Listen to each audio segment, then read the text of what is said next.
Hey man, how's it going? I'm very well. How are you? I'm good. Does this take you back to, I don't know, detention or something? I don't know. Yeah, a little bit. I still have anxiety dreams about not having revised for exams, which is ridiculous given that I'm 31 years old and haven't done an exam for a very, very long time.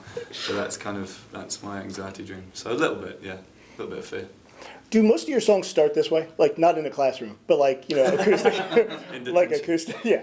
They basically all start this way. I generally sit around with an acoustic guitar and sort of hammer away at some ideas. And there's always kind of some ideas about where other instruments might go and that kind of thing. But my band, The Sleeping Souls, of which one of whom is Matt.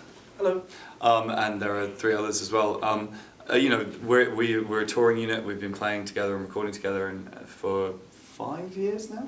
5 years this lineup. Yeah, 5 years, and you know, I think that increasingly as time goes by, I kind of come to the band with the songs with less ideas for arrangement because I know that we'll come up with something good together, you know, and it becomes a collective process at that point. I mean, I've got some ideas about, you know, what I want the drums to do or whatever, but they're all better players than me at their instruments anyway, so it would be ridiculous for me to be micromanaging them.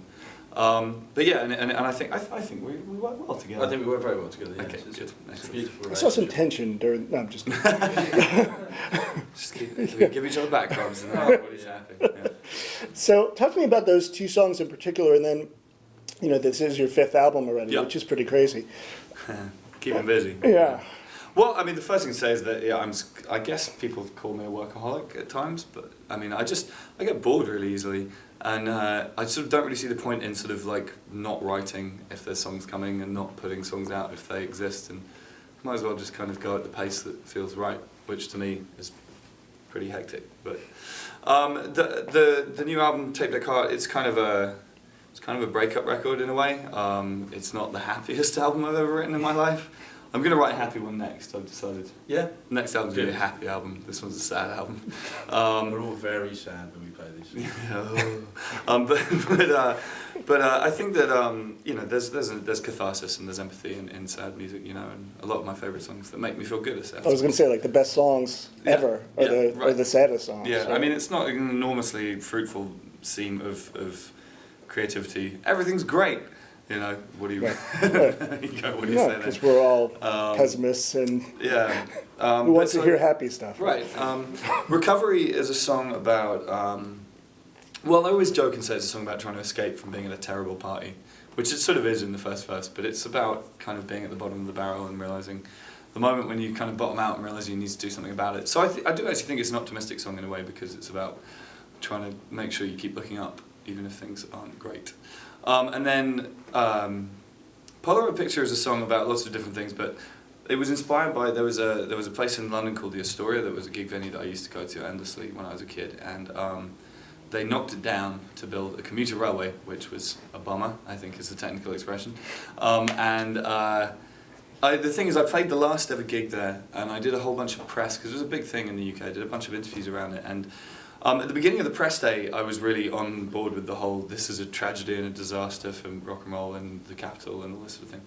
And by the end of the interview session, having talked about it 8 times in a row, I actually kind of had switched my position on it a bit, which was just that rock and roll is supposed to be an ephemeral art form. It's supposed to be about snapshots and moments, you know, and so in a way, like, I wasn't sad when CBGBs went, because CBGBs was something in 77, 76, 77, it had become a museum, and if one thing punk wasn't ever supposed to be was a museum piece, you know, and if you want something exciting, if you want CBGBs in 76, it's not going to be at CBGBs now, you know, it's going to be in some basement bar in Hoboken or something that you don't, you know, and so with that in mind, the kind of actually the passing of the story, whilst I have a lot of fond memories of the place and I miss it in some ways, you know, rock and roll keeps going. It's still out there. It's just gone somewhere else, and you've got to make a bit of effort to find it. Fine, whatever.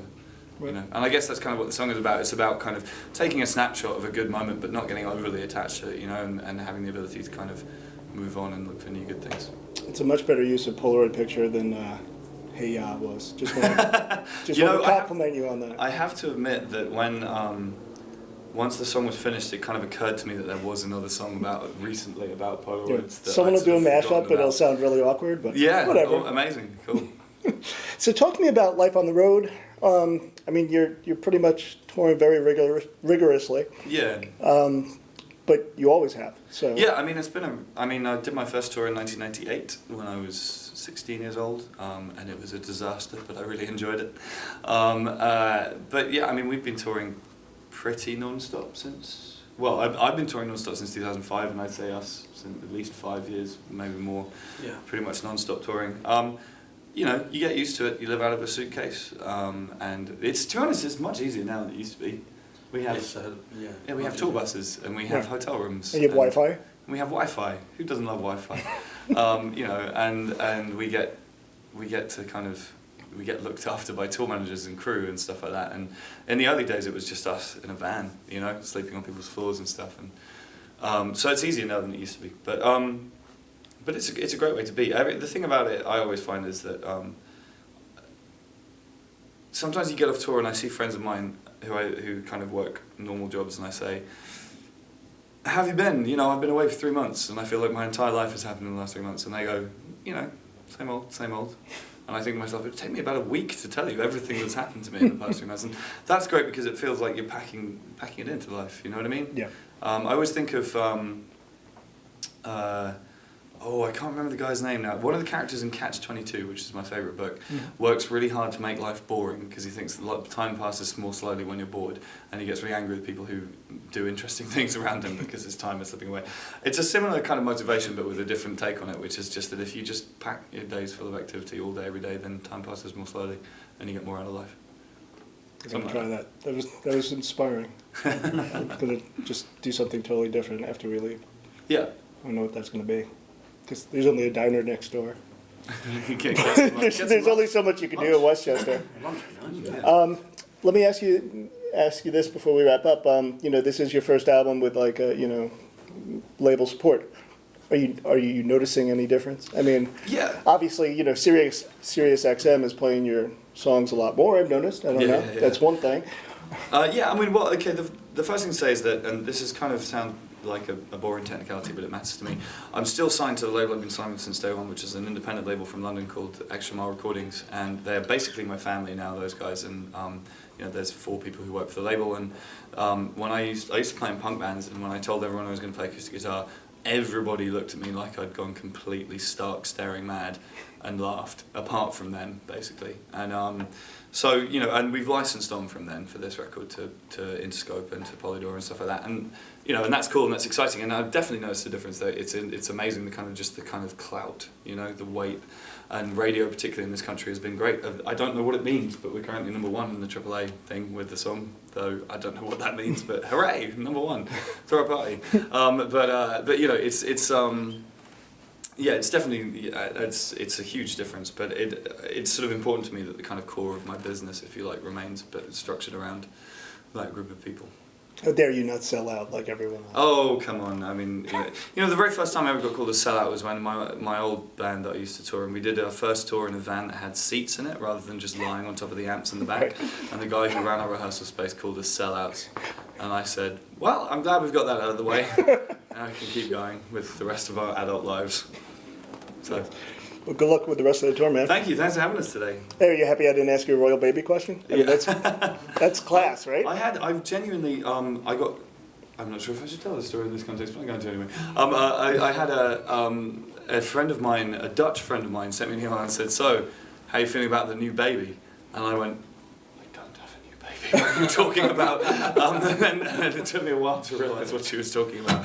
And then I realised she was talking about the royal wedding or baby or whatever. I don't care. I'm a Republican. Not in the American sense, but in I gotcha. You know. Which is basically what? Is that a Democrat sense? Well, no, I mean, in the sense of a republic rather than a monarchy. I would overthrow the monarchy if I was given the choice. Let's do it today. I'd go down and wave little flags and go, yay. Cool. All right, cool. Thanks, man.